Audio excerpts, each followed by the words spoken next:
ఏమనుకోవద్దు, వాళ్ళు మీ మీద కేసు ఫైల్ చేశారు. ఇప్పుడు మీరు వాళ్ళు కలవడానికి లేదంటే నేను మా లీగల్ టీం అదేం పర్లేదు వాసు నేను వచ్చేస్తాను. నేను కొంచెం మూర్ఖంగా మాట్లాడుతుంటే సార్ మా లీగల్ టీం చాలా స్ట్రిక్ట్గా చెప్పింది, sir they filed the case on you, మీరు ఇప్పుడు వెళ్తే legally it is not right thing to do, please don't go అని చెప్తే అప్పుడు ఆగాల్సి వచ్చింది.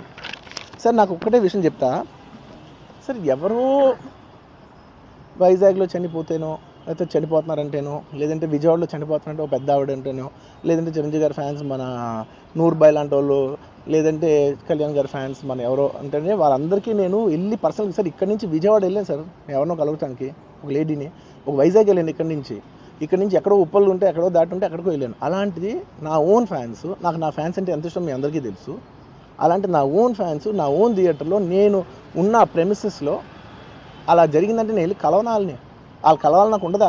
అది మినిమం కదా. అసలు ఎవడైనా వెళ్ళి కలుస్తారు, ఎందుకు కలవను నేను కలవపడడానికి ఓన్లీ రీజన్ ఏంటంటే I'm legally I'm tired, I can't go. అంత మాత్రం నేను స్పందించలేదు అని అనడానికి కూడా లేదు. సో నాకు ఏం చేయాలో తెలియక నెక్స్ట్ డే సరే వాసు మనం వెళ్ళకపోతే బాగోదు, ఏం చేయాలో తెలియక అప్పటికప్పుడు ఒక వీడియో పెట్టా. ఎందుకంటే నేను కూడా షాక్లో ఉన్నా.